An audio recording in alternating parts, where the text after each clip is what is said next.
Good morning. The next element that I would like to do for you as we move across the periodic table to examine atomic structure and quantum mechanics is lithium. Lithium is an interesting metal. It's actually a metal. It is in row 2 of the periodic table in column 1. It has an atomic number of 3 and a mass number of 7.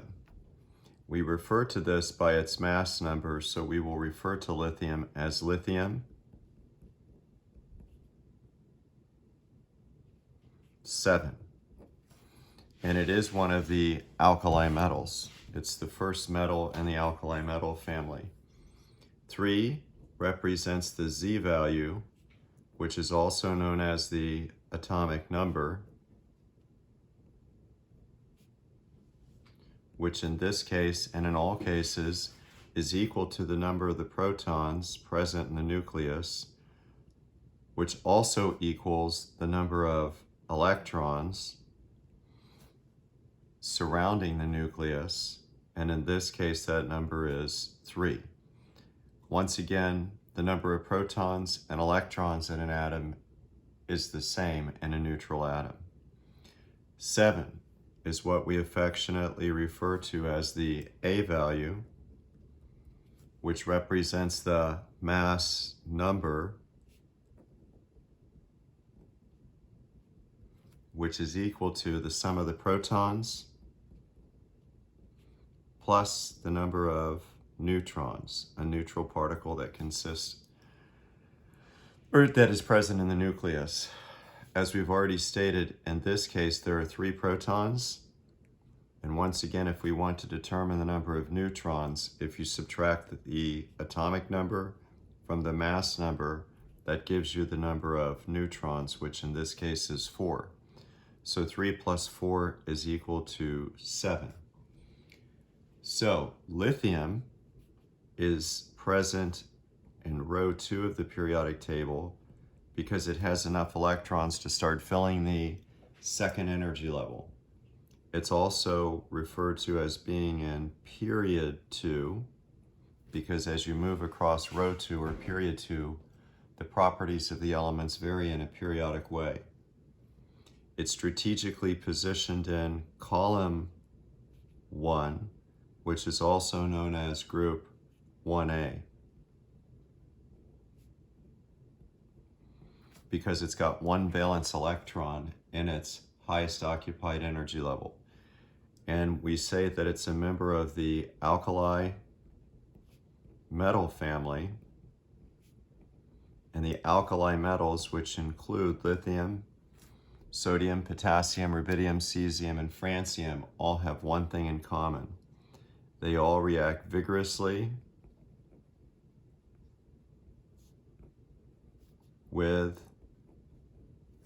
water, with H2O. So therefore, they all react vigorously with water. As with every element in the Meet the Elements lab, I would like you to diagram the atomic energy level diagram, which consists of a box that represents the nucleus. The top box represents the number of positive particles. The bottom box represents the number of neutral particles. Lithium has 3 protons and 4 neutrons that consist of the nucleus. Thus, its mass number is 7, and we need to strategically place its 3 electrons.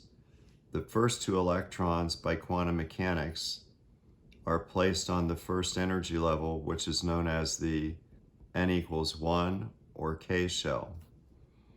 The next electron is strategically placed, once the first energy level is filled, the next electron is strategically placed on the second energy level, which is theorized as being some greater distance from the nucleus. I'm a little bit circle challenged this morning, and that's at the n equals 2 or L shell. Sorry about that circle, that didn't come out too great. It's early in the morning, and we're trying to get this together for you today. So lithium has 3 electrons, 2 on the first energy level, 1 on the second, and thus it's a member of group 1 and column 1A by virtue of its 1 valence electron. So this 1 electron is what we affectionately refer to as a valence electron, which determines many of the chemical properties that lithium possesses. I would also like you to prepare an electron dot notation for each of the elements. So for lithium, lithium's electron dot formula consists of the symbol of the element plus 1 dot. The electron dot formula only represents the number of valence electrons. That's it. I want you to move on to preparing the orbital notation by quantum mechanics. And we'll talk more about this coming up. But the orbital notation, once again, is a way of diagramming the placement of electrons and energy levels as you move away from the nucleus. The energy increases. So in other words, the 2 electrons that are visualized on the first energy level are of lower energy than the electron on the second energy level. That being said, we visualize the fact that there's an infinite number of energy levels. The first energy level is closest to the nucleus, possesses electrons that are lowest in energy.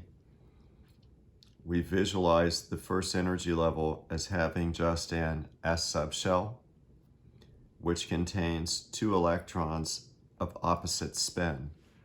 1 electron spins clockwise and the other one spins counterclockwise, excuse me. We can now say that the first energy level is full with 2 electrons. Once it's full, by the Aufbau principle, which means to build up. Once again, that means to build up. It's a German word. The Aufbau. You place the next electron at the second energy level, which also, by the way, happens to have a spherical S subshell, which can hold 2 electrons, a maximum of 2 electrons by the Pauli exclusion principle. But in this case, it only has enough electrons to place 1 electron on the second energy level. To write the address of that electron, we write out what's called the electron configuration.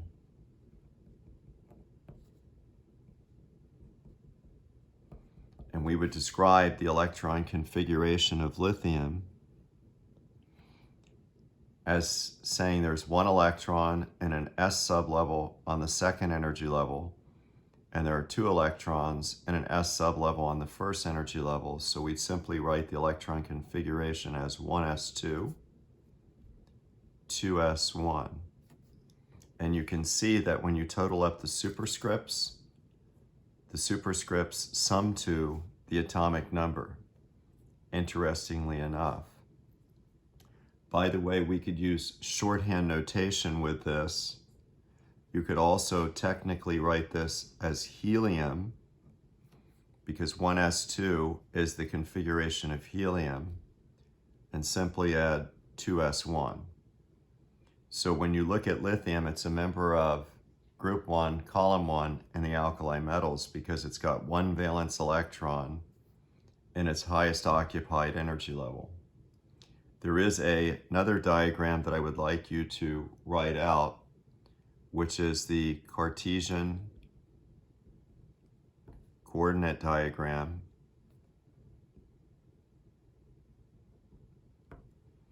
Based on the Cartesian coordinate system, or simply the XY plane.